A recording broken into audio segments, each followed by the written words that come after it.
Hi friends, I am Beth Boho, and today on Tarot and the Tea, we are going to talk about tips and tricks to reading tarot cards.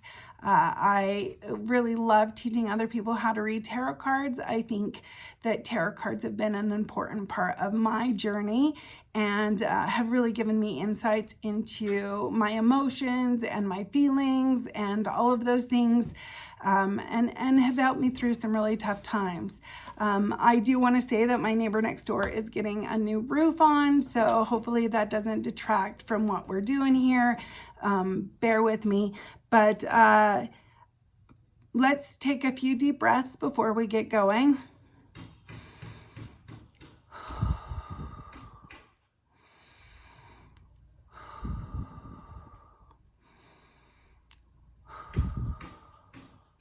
Okay, and thank you, Spirit, for being with us today. Have you ever been curious about reading tarot cards?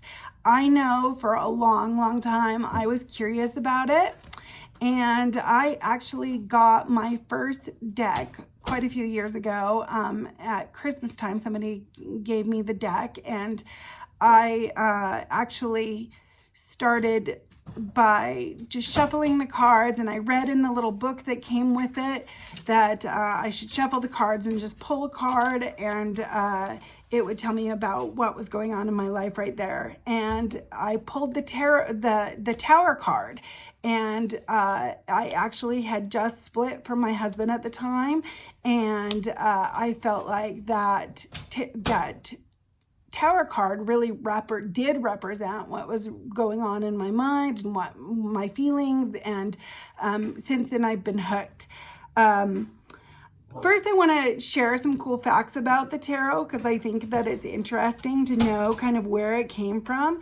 The tarot actually originated clear back in Italy in the 15th century. It started out as a game called Taroshi. I'm not sure if I'm saying that correctly, but it was similar to bridge. And Alain Court de Geblin, a French clergyman, is credited for being the first to explore the cards for divination. Then it was Jean Baptiste Alliette, a French occultist, who was the first one to publish a guide which laid out a foundation for using tarot for spiritual exploration. The most popular tarot deck, and the one that most tarot decks are then made out of, is the Rider-Waite deck, and it's the most widely used. And I find it so fascinating that it was actually illustrated by a woman, Pamela Colman Smith, and I believe that was like in the 18th century. And it actually has its roots firmly in early Christianity, which I find ironic, but it was actually a popular divination tool in early Christianity, and really has some roots in that. You'll see it in some of the symbolism and stuff like that in the decks. All tarot decks are pretty much the same. They have the meanings to the cards that are the same, whereas oracle decks are going to be whatever the author who made the deck or the artist who made the deck wants it to be, and usually it'll come with a book, or it'll actually say what the card means on the card, whereas a tarot deck is a set of 78 cards. 22 of them are major arcana, and then 56 are minor arcana, which is actually the same as in a playing deck. And you're going to have your 1 through 10 as well as your court cards, just like in a playing deck. And you can actually learn to read a playing card deck as well, in the same way that you use a tarot deck without the major arcana. I do want to say that a lot of times people will kind of make others feel like you have to do some big ceremony in order to read tarot cards, and I truthfully don't believe that. I mean, sometimes I will do, I really like to do the cleansing breaths just to kind of bring my mind into focus, and sometimes I'll create an atmosphere for reading the cards.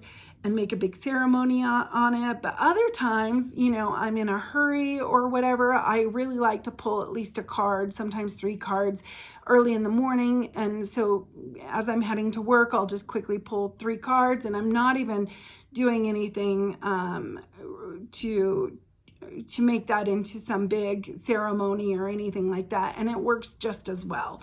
So I think sometimes people will make it like, oh, you've got to do this and this and this, and really I think it's a personal practice, and you can totally get away with doing those ceremonies if that you feel called to that. But you can also just read what's there. And I actually think that you're more likely to continue to pull cards and learn them and read them if you don't put so much ceremony behind what needs to happen in order for you to read.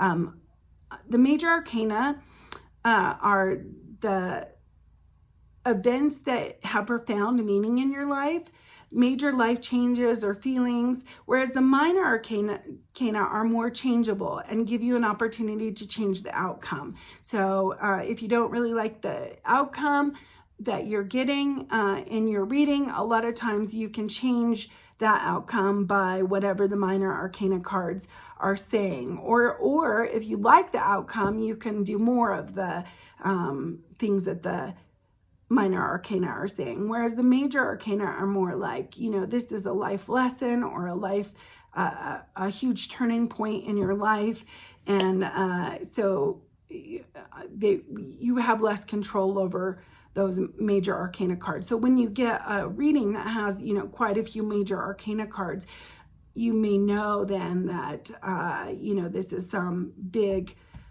turning point in your life, or some big at least feeling that's going on in your life right then. I also want to say that you really need to let your intuition guide you. The cards have specific meanings, but they can change based on the spread or even the question that you ask.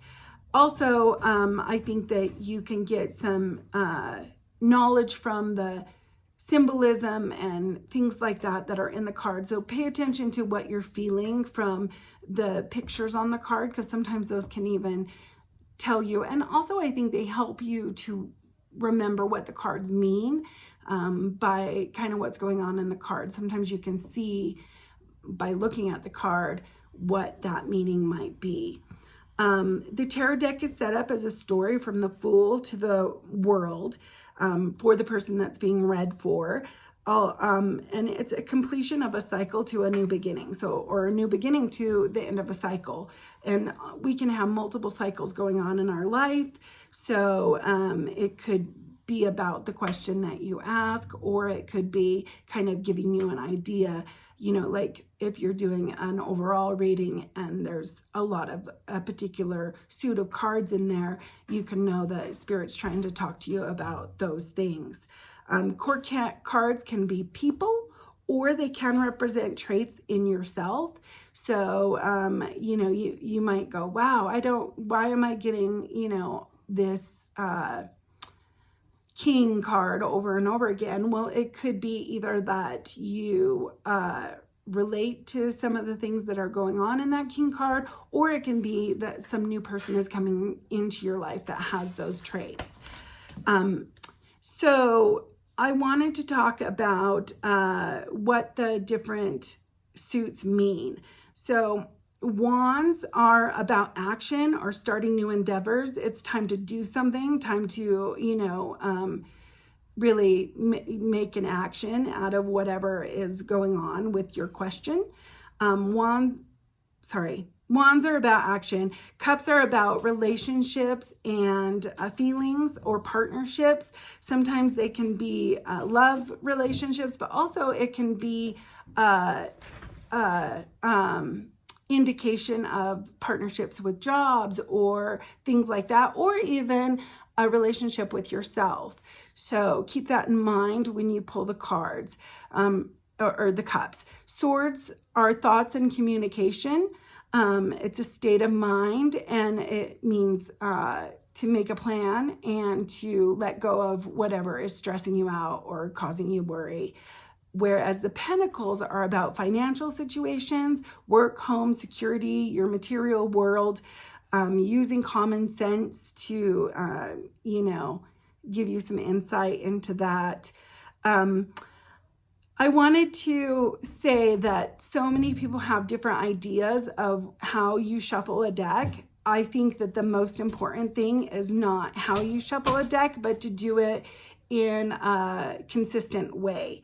So don't be nervous about shuffling your deck or pulling the cards. Just find a way that feels comfortable and aligned with you. And sorry, my dog, stop stickers.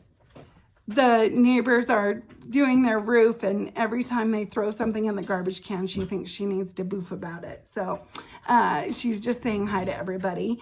And so if you are consistent in the way that you do a reading or shuffle the cards, you will get the desired results. And so, when you see people doing it a different way, that's just how they feel comfortable with pulling the cards.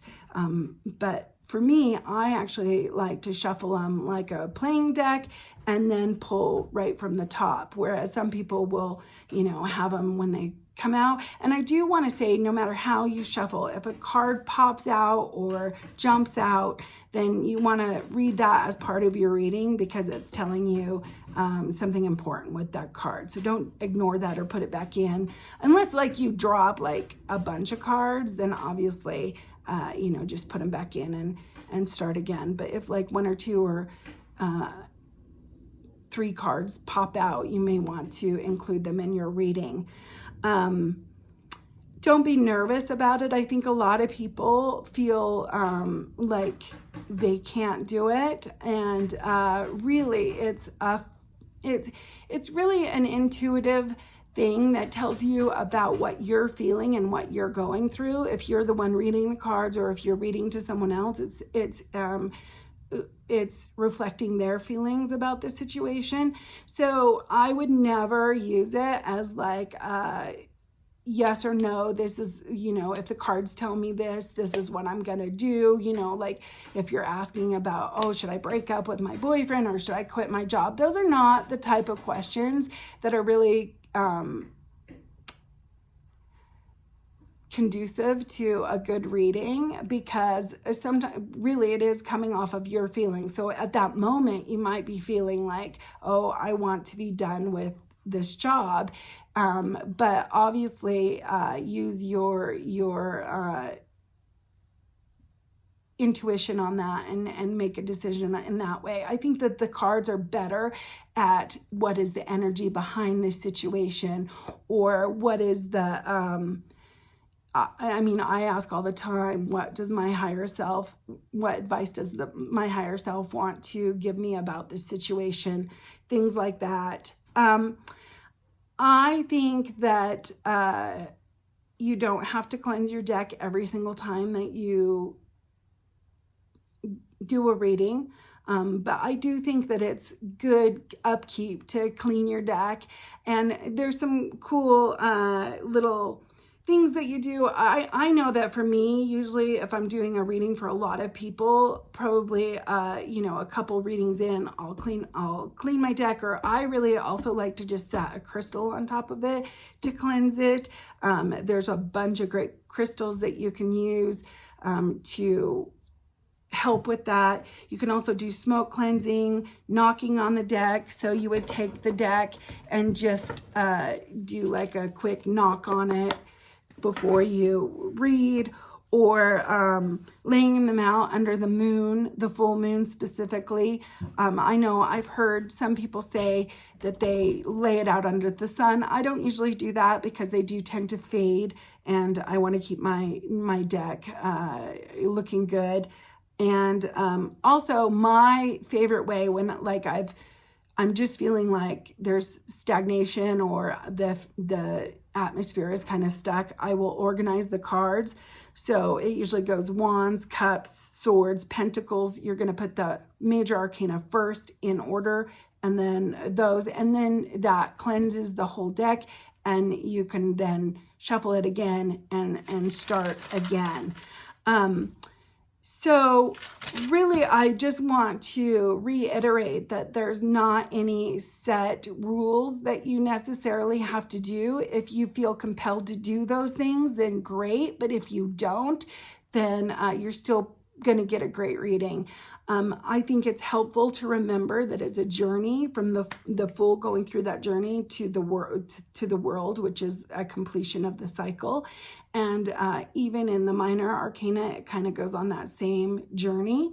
So a lot of times you'll have cards in the major arcana that correspond or kind of have the same meaning as the minor arcana. So if you get both of those cards together, you can know that it's like a confirmation of that insight.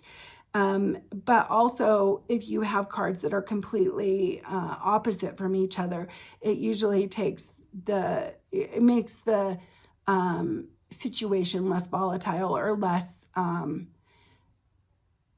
less strong. So, say you've got the Two of Cups next to the Devil card, that might be telling you that you need to work on your relationship, or there's some codependency there or something like that, because the Two of Cups is a great card for relationships, but the Devil is usually about those things those addictions and things that we get stuck in.